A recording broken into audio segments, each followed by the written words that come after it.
Perkenalkan, nama saya Taufik, calon guru penggerak angkatan 9 dari SMP Negeri 85 Jakarta. Kali ini saya bersama dengan pimpinan saya, Bapak Rusli MPD. Kami akan mengadakan wawancara seputar pengambilan keputusan dalam dilema etika. Assalamualaikum, Pak. Waalaikumsalam. Ya, ada beberapa hal yang ingin saya tanyakan. Yang pertama, selama ini bagaimana Bapak dapat mengidentifikasi kasus-kasus yang berkaitan yang merupakan dilema etika atau bukan moral? Ya, terima kasih Pak Taufik, pertanyaannya bagus sekali. Mengenai kasus-kasus yang pernah terjadi yang saya hadapi tentang dilema etika. Jadi untuk mengidentifikasinya, saya awali dengan misalnya pertanyaan, apakah kasus-kasus itu terdapat konflik nilai-nilai yang atau konflik norma. Terus yang kedua, apakah kasus itu berdampak luas kepada masyarakat.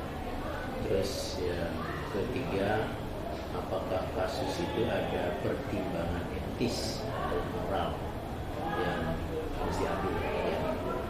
Itu untuk mengawali bagaimana kita mengidentifikasi sebuah kasus. Kemudian selanjutnya, selama ini bagaimana Bapak menjalankan proses pengambilan keputusan di sekolah Bapak yang Bapak pimpin ini, terutama untuk kasus-kasus di mana ada dua kemungkinan yang sama-sama benar atau sama-sama mengandung nilai kebajikan? Ya, terhadap kasus-kasus yang mempunyai nilai, dua-duanya nilai kebenaran atau kebajikan terkait dengan dilema etis tadi, tentu saja prosedur yang kita ambil adalah kita pelajari dulu kasusnya, kemudian kita mencoba untuk mengkomunikasikan dengan berbagai pihak yang ada di sekolah. Ya, saya bisa berdiskusi atau minta pendapat atau perspektif dari teman-teman Bapak Ibu wakil kepala sekolah, dan juga mungkin dengan melibatkan para komite juga bisa ya, untuk bagaimana menyelesaikan sebuah kasus yang terjadi di sekolah. Kemudian yang kedua, setelah kita berdiskusi, kita komunikasikan dengan baik ya, dan kepada semua pihak yang terlibat di kasus-kasus itu, bagaimana cara menyelesaikannya sehingga tidak menimbulkan masalah yang baru. Langkah-langkah apa, seperti apa yang mungkin Bapak biasa lakukan selama ini? Langkah-langkah yang kita lakukan adalah yang pertama tadi identifikasi masalahnya. Terus yang kedua, kita harus cek ya kepada kasus-kasus itu siapa saja yang terlibat dan juga kenapa terjadi. Kemudian diambil bagaimana prosedur untuk penanganannya.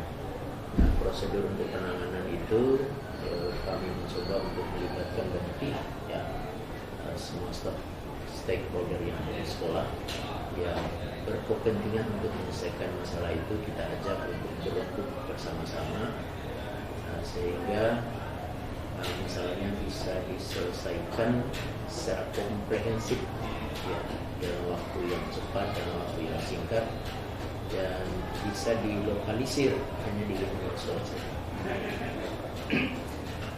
Selanjutnya Pak, hal-hal apa saja yang selama ini Bapak anggap efektif dalam proses pengambilan keputusan pada kasus-kasus dilema etika?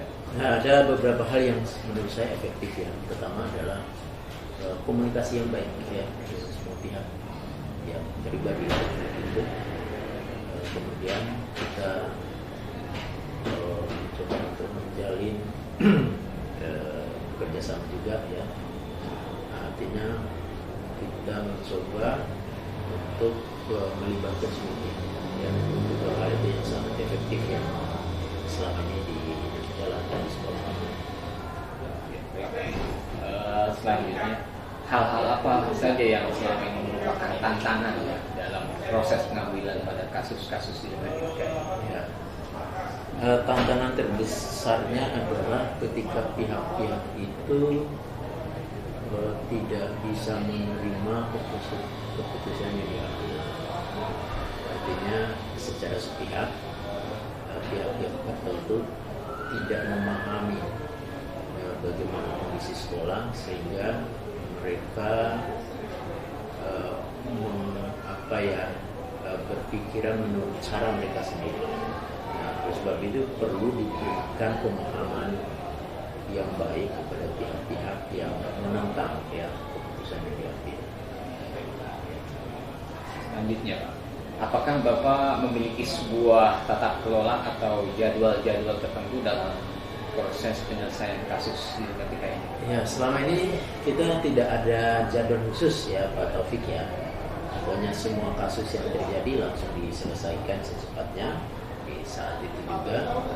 Artinya kita mengambil langkah cepat ya, langkah tepat cepat dan harus segera mungkin dituntaskan ya, dalam saat itu. Karena kalau berlarut-larut, kalau ditunda ini malah masalahnya akan lebih besar dan merembet kemana-mana.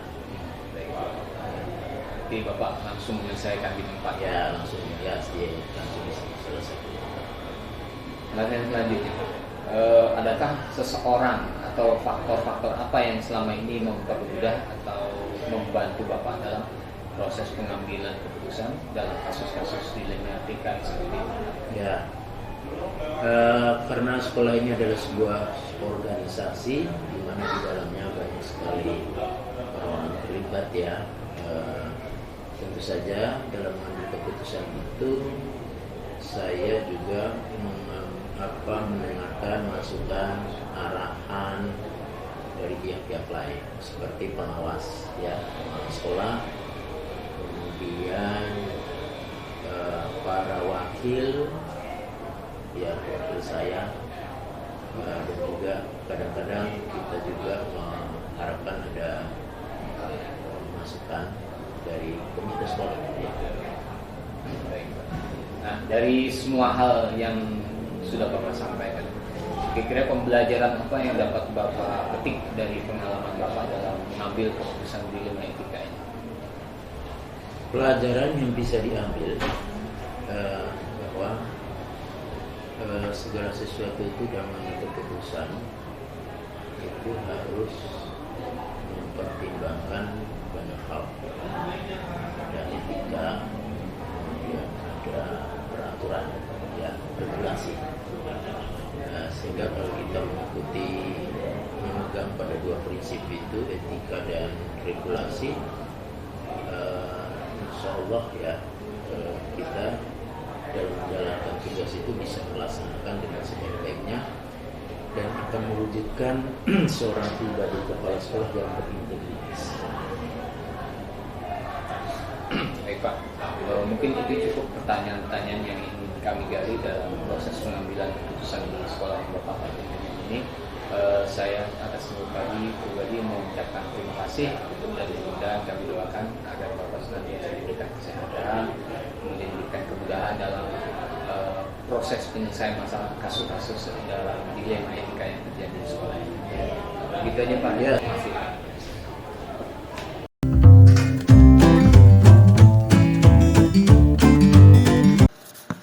Assalamualaikum Bu. Waalaikumsalam. Gimana kabarnya? Alhamdulillah. Gimana Mbak Taufik? Alhamdulillah. Saya mohon izin Bu, ingin beberapa hal yang ingin saya tanyakan mengenai kasus dilema etika yang terjadi di sekolah yang Ibu pimpin ini. Ya, gimana Pak? Ada yang pertama Bu, selama ini bagaimana Ibu dapat mengidentifikasi kasus-kasus yang merupakan dilema etika? Oke. Kasus di sekolah itu banyak ya, mulai dari kasus yang kecil sampai kasus yang sangat besar. Nah, apakah kasus tersebut termasuk dalam dilema etika atau tidak? Biasanya kita tinggal melihat. Kalau semua pada saat kita mengambil keputusan itu kita tidak terbentur kanan dan kiri, maka itu tidak dilema etika. Tapi pada saat kita akan mengambil keputusan, ternyata pas kita mengambil keputusan harus ada yang kita ada yang berbenturan dari keputusan kita, maka itu pasti jadi ada dilema di situ. Jadi mengidentifikasinya mudah sebenarnya. Selanjutnya Bu, selama ini bagaimana Ibu menjalankan pengambilan keputusan di sekolah Ibu, terutama untuk kasus-kasus di mana ada dua kepentingan yang sama-sama benar atau sama-sama mengandung nilai kebajikan? Dalam mengambil keputusan utamanya kita berorientasi pada guru. Jadi yang keputusan yang kita ambil adalah orientasinya siswa, baik atau tidak untuk siswa kita. Itu yang pertama. Yang kedua itu tadi, yang keputusan yang kita ambil harus ada nilai-nilai kebaikannya. Yang ketiga biasanya kita juga harus bertanggung jawab ya, sebagai pimpinan kita harus siap bertanggung jawab dengan keputusan yang kita ambil. Seperti itu. Baik, Bu. Pertanyaan selanjutnya Bu, Ya. langkah-langkah atau prosedur strip apa yang Ibu lakukan selama ini di sekolah yang Ibu pimpin? Untuk menangani masalah dilema etika, biasanya kita melihat dulu apa sih nilai-nilai yang bertentangan, gitu ya. Ada nggak nilai-nilai yang bertentangan? Kalau tidak ada nilai bertentangan berarti ya lanjut, gitu kan. Tapi kalau ada nilai yang bertentangan maka harus kita pilih mana yang akan kita lakukan berikutnya. Kemudian siapa saja yang terlibat dalam masalah itu? Apakah hanya melibatkan murid saja, atau murid dengan guru, atau murid, guru dan orang tua gitu ya, tergantung skopnya, langkah-langkah. Kemudian baru kita cari data-datanya.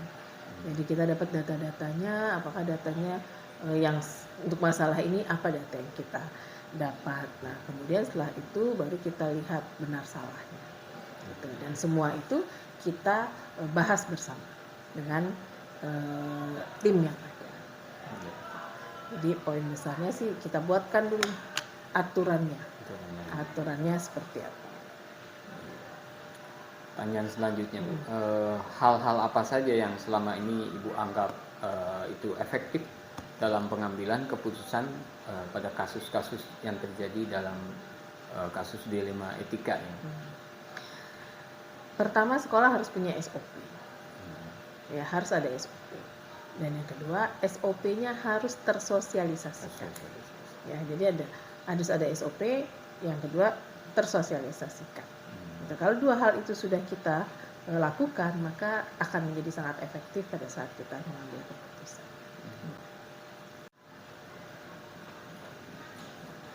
Ya, baik Bu. Pertanyaan selanjutnya Bu. Hal-hal apa saja yang selama ini mungkin merupakan sebuah tantangan Bu dalam mengambil keputusan pada kasus-kasus dilema etika yang terjadi di sekolah yang Bu pimpin? Yang menjadi tantangan biasanya pemahaman yang tidak sama. Ya.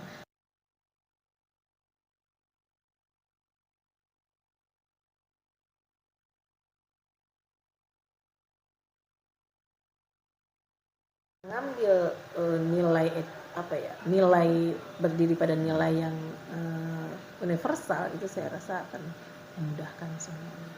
Tapi pada kasus seperti itu biasanya kita akan melakukan komunikasi supaya kita satu pandangan dulu.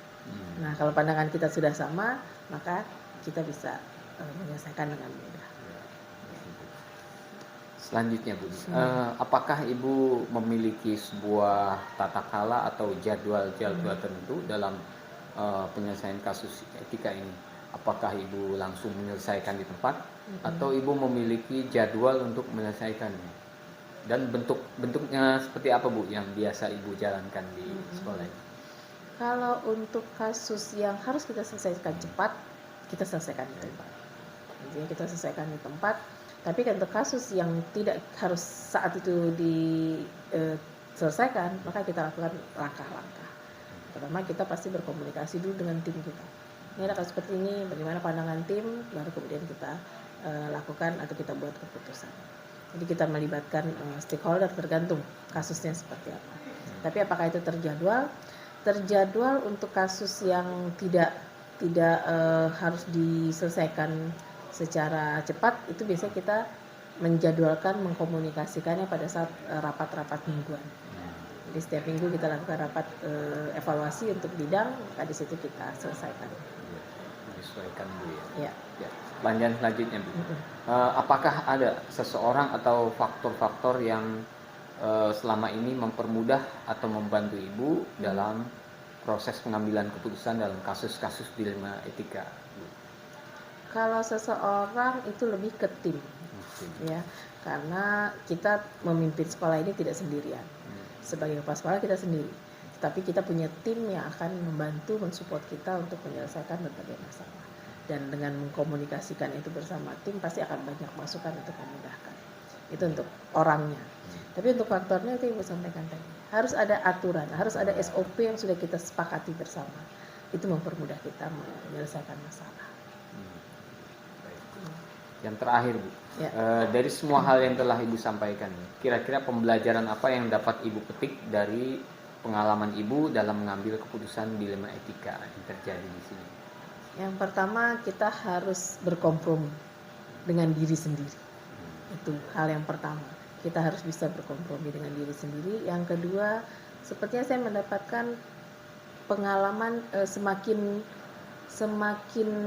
banyak dilema etika yang kita hadapi, maka semakin tajam analisa kita. Semakin kita bisa mendalami lagi, sepertinya mengambil keputusan-keputusan terbaik untuk kasus-kasus dilema etika. Jadi pembelajaran utamanya sebenarnya lebih ke diri saya sendiri. Baik Bu, mungkin itu saja beberapa pertanyaan yang ingin kami ketahui. Kami ucapkan terima kasih. Ya, kami mendoakan mudah-mudahan Ibu senantiasa diberikan kemudahan dalam proses-proses yang terjadi dalam pengambilan keputusan dilema etika. Amin. Ya, terima kasih Bu atas waktunya. Sama-sama, Taufik.